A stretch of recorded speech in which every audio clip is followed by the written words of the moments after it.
बिस्मिल्लाहिर्रहमानिर्रहीम, अस्सलाम वालेकुम। मैं हूं आपका मेज़बान आकिल हुसैन बाकरे। नाज़रीन, आज पाकिस्तान तहरीक इंसाफ के बानी इमरान खान को अदालत से एक बहुत बड़ी रिलीफ मिलते ही मुस्लिम लीग नून के कैंप में कोहराम बर्पा हो चुका है।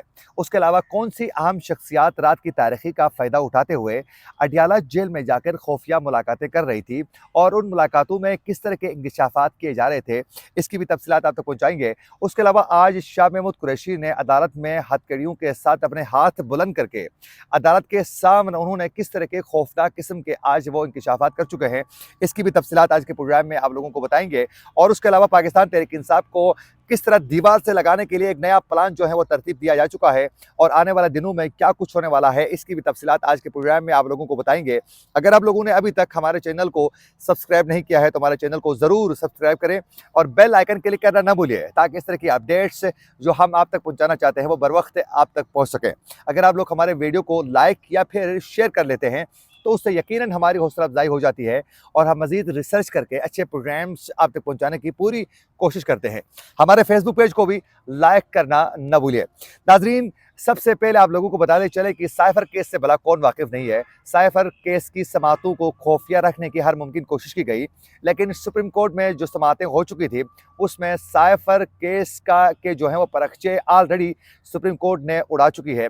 लेकिन आज इस्लामाबाद हाई कोर्ट ने भी साइफर केस में इमरान खान को एक बहुत बड़ी रिलीफ फराहम करके मुस्लिम लीग नून की जो ख्वाहिशें थी, जो उनके जो तमन्नाएं उन्होंने सजा के रखी हुई थी, उसका भी आज जनाजा निकल चुका है। नाज़रीन, आज इस्लामाबाद हाई कोर्ट के जस्टिस मियां गुल हसन औरंगजेब ने साइफर इन कैमरा ट्रायल के खिलाफ दरखास्त पर आज बाकायदा समाअत की है और उस दौरान उन्होंने ट्रायल के हवाले से बहुत सी गुफ्तगू की, बिलखुसूस इन कैमरा ट्रायल के हवाले से जो बातें की जा रही थी उस पर भी उन्होंने बात की और जो बहुत से दावे किए जा रहे थे उससे भी वो पर्दा उठा चुके हैं, उस पर भी हम बात करेंगे आज के प्रोग्राम में। नाज़रीन, साइफर के आगाज़ में जस्टिस मियां गुल हसन औरंगजेब ने सवाल किया कि आपका नुक्ता क्या है। उस पर वकील उस्मान गुल ने कहा कि नुक्ता यह है कि फ़र्द जुर्म से पहले कानूनी तरीक़ेकार को मुकम्मल नहीं किया गया। जज ने जिस नोटिफिकेशन का हवाला दिया वो 1 दिसंबर का है और साइफर ट्रायल जो है वो रोज़ाना की बुनियाद पर चलाया जा रहा है। अदालत ने सवाल किया कि अब तक कितने गवाहान के बयान जो हैं वो रिकॉर्ड हो चुके हैं। उस पर बताया गया कि टोटल 27 गवाहान हैं, उनमें से 25 के जो हैं बयानात जो हैं वो कलमबंद हो चुके हैं, जबकि 3 के जरा इसमें मुकम्मल हो चुके हैं। इस हवाले से भी बाकायदा अदालत को वाज़ेह तरीके से बताया जा चुका है। अदालत ने साइफर केस में फ़र्द जुर्म आयद करने के खिलाफ दरखास्त पर वफाक को भी बाकायदा नोटिस जारी कर दिया है और इमरान खान के वकील को हिदायत किया है कि आइंदा समाअत तक जो है साइफर ट्रायल से मुतल्लिक तमाम ज़रूरी जो दस्तावेज़ात हैं वो अदालत में जमा हर सूरत करवाना है।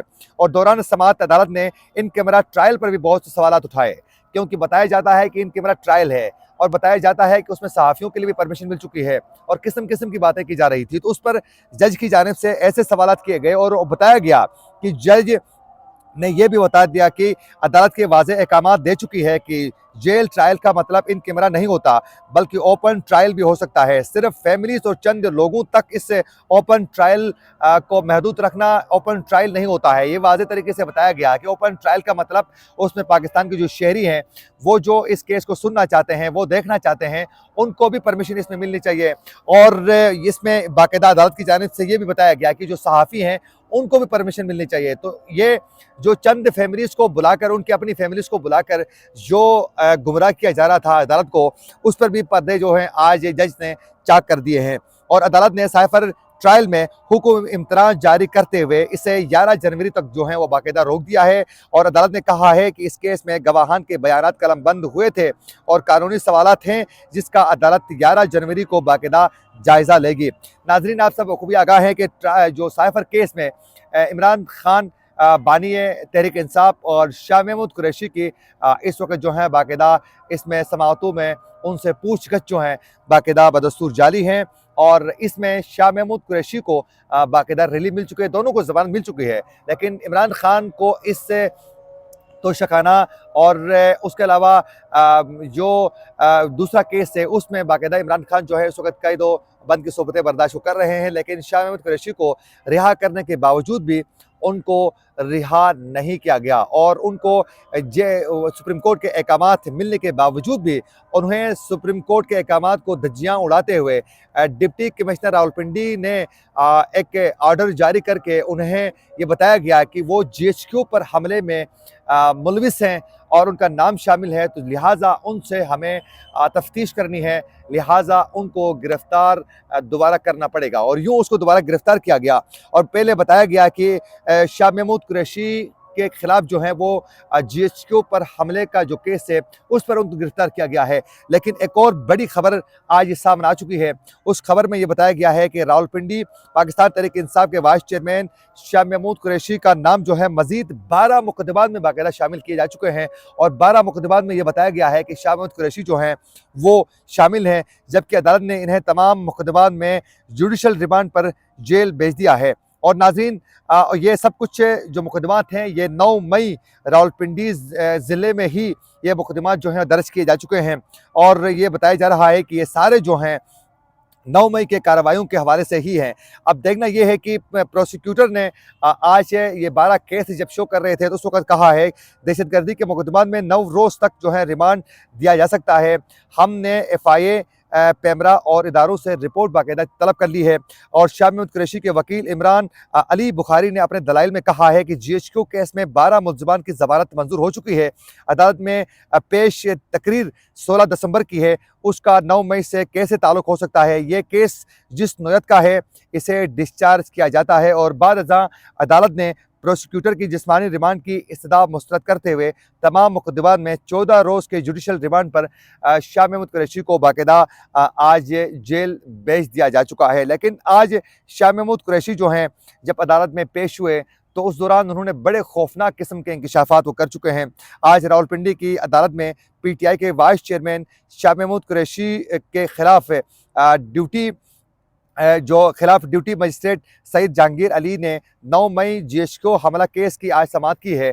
जब वो अदालत में पेश हुए शाह महमूद कुरैशी तो उस वक़्त उन्होंने जब वो पेश कर रहे थे तो उनके हाथों में हथकड़ियाँ भी थी और हथकड़ियों के साथ उनको अदालत में लेकर आए थे और अदालत में पहुंचते ही जब वो शाह महमूद कुरैशी ने अपने हाथ बुलंद किए और हथकड़ियाँ दिखाते हुए जज को मुखातिब करते हुए कहा कि मुझे सुप्रीम कोर्ट के 3 जजेस ने रिहा कर दिया है, लेकिन उसके बावजूद मुझे रिहा नहीं किया जा रहा है। और उन्होंने कहा कि 3 MPO के तहत जो हैं मुझे गिरफ्तार किया गया है और अब मुझे आकर मुझे बताया गया कि आपको रिहा कर रहे हैं। मैंने कहा कि वजह बता दें, लेकिन मुझे वजह भी नहीं बताई गई।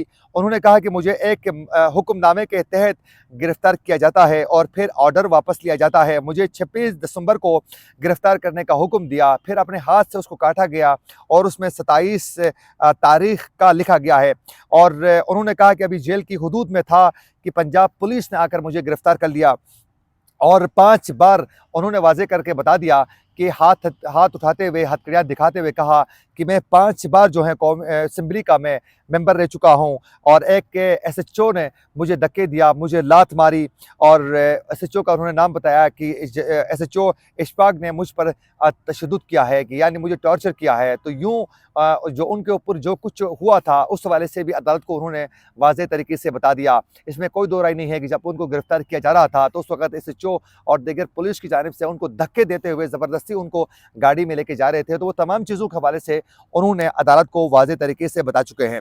उसके अलावा शाह महमूद कुरैशी ने कहा कि मेरे सीने में दर्द होने की वजह से मैंने तकलीफ़ के हवाले से मैंने SP को बता दिया कि दरख्वास्त की कि मुझे हॉस्पिटल लेकर चलें, लेकिन मुझे हॉस्पिटल नहीं लेके गए। बाद में एक डॉक्टर ऐसा बुलाया गया जिसके बाद सिर्फ और सिर्फ ब्लड प्रेशर चेक करने वाली मशीन के सिवा कुछ भी नहीं था। और PTI के रहनुमा ने बड़े खौफनाक किस्म के इंकशाफात करने से पहले कहा कि अगर आप कुरान मंगवा लें, मैं हलफ उठाता हूं कि 9 मई की जो कार्रवाई हो चुकी हैं उस वक़्त मैं रावलपिंडी में मौजूद नहीं था, बल्कि उस वक़्त मैं कराची में था और मेरी बीवी खान हॉस्पिटल में थी जिसके पास मैं मौजूद था। और ये भी कहा शाह महमूद कुरैशी ने कि पैमरा से रिकॉर्ड मंगवा लें मैं कराची में मौजूद था या नहीं। ये मुकम्मल तरीके से उन्होंने खुल के इस पर बात की है। उन्होंने कहा कि मुझसे बयान लेना चाह रहे थे, लेकिन मैंने वकला के सामने बयान देने का फ़ैसला किया। मुझ पर बहुत ज़्यादा सख्तियाँ की गई और रात को मुझे सोने भी नहीं दिया गया और रात को बहुत ज़्यादा ठंड की वजह से मुझे नींद भी नहीं आई। और उनका ये कहना था कि मैंने पाकिस्तान की हर जगह में एक वकालत की है, मैंने सफाइयाँ दी है, लेकिन मेरे साथ जो सलूक हो रहा है वो गैर इंसानी सलूक है। और उन्होंने कहा कि जज साहब, ऊपर अल्लाह है और नीचे आपका कलम है और मुझे इंसाफ फराहम करना वो आपकी ज़िम्मेदारी है। शाह महमूद कुरैशी ने जज से मुकालमा करते हुए कहा कि मैंने तकरीर में कहा था कि कानून को हाथ में नहीं लेना। मैंने कहा कि किसी की दहलीज़ अबूर नहीं करनी है। मैंने बयान दिया था कि फैमिलीज़ के हमरा पुरअमन एहतजाज करें। और उस दौरान उन्होंने बड़े इंकशाफात करते हुए ये भी कहा कि एक ज़िम्मेदार शख्स ने मुझसे आकर कहा, बता दिया कि हमने देखा है, छाँट कर हमने देखा है और हर तरीके से हमने मामलात को देखा है। आपको अकेले में बता सकता हूँ। उन्होंने कहा कि आप साफ़ हैं। यानी वो ये कहना चाह रहे थे कि एक ज़िम्मेदार शख्स ने मुझे कहा कि हमने छान लगा दी, हमने छानबीन कर ली, लेकिन उसके बावजूद जो है आप साफ़ हैं, आप इसमें मुलविस नहीं हैं। उन्होंने कहा कि जैसे आपको मुखातिब करते हुए शाह महमूद कुरैशी ने कि आपको अकेले में मैं उसका नाम बता सकता हूँ। और नाज़रीन, उन्होंने ये भी कहा कि किसी ताकतवर तरीन शख्स ने मुझे ये कहा है, एक ताकतवर तरीन शख्स ने मुझे कहा है कि आप 9 मई में आपका कोई किरदार नहीं है। और उन्होंने ये भी कहा, शाह महमूद कुरैशी ने वाज़ेह किया कि वो शख्स इस पूरे निज़ाम के कर्ता धर्ता है। यानी जिस शख्स ने मुझे बताया है वो पूरे सिस्टम का कर्ता धर्ता है और वो एक पावरफुल शख्स है। उसने मुझे बताया कि आप 9 मई में मुलविस नहीं हैं, आप इसमें साफ़ हैं। अगर आप कहें तो मैं पूरा बयान जो है वो आपके सामने दे सकता हूँ, लेकिन अकेले में मैं उसका नाम बता दूँगा। और समाअत के दौरान शाह महमूद कुरैशी ने के वकील ने हथकड़ियाँ खोलने की जब इस्तदा की, तो उस पर जो है बाद में अदालत ने उनकी हथकड़ियाँ खोलने का भी हुक्म दे दिया। तो यूँ शाह महमूद कुरैशी को मज़ीद 12 केसेस में गिरफ्तार किया जा चुका है, तो उनकी रिहाई जो है वो अब मुमकिन होते हुए नज़र नहीं आ रही है। लेकिन शाह महमूद कुरैशी के साथ इमरान खान को भी अडियाला जेल में ही रखा जाएगा, लेकिन उनकी भी रिहाई जो है वो किसी सूरत मुमकिन नहीं हो सकती है। हाँ, अलबत्ता इमरान खान को किसी तरीके से पाकिस्तान तहरीक इंसाफ की ख्वाहिश है कि उन्हें इलेक्शन के लिए जो नाअहल है वो उसको अहल किया जाए ताकि वो इलेक्शन में हिस्सा ले सकें जेल से ही। लेकिन ये भी मुमकिन नज़र नहीं आता है कि जो ताकतवर हल्के हैं उन्होंने बाकायदा ये एक फ़ैसला कर चुके हैं कि इमरान खान और शाह महमूद कुरैशी जेल में ही रहेंगे जब तक इंतखाबात नहीं होते हैं। और इमरान खान को ना तो रिहा किया जाएगा, ना तो इलेक्शन में हिस्सा लेने के लिए उनको कोई स्पेस फराहम वो कर पाएंगे। तो यूँ तहरीक इंसाफ के लिए बड़ा टफ टाइम इस वक्त भी है और मज़ीद वो टफ टाइम का सामना मज़ीद भी करेंगे। इसी के साथ अपने मेज़बान आकिल हुसैन को दीजिए इजाज़त। अल्लाह निगहबान।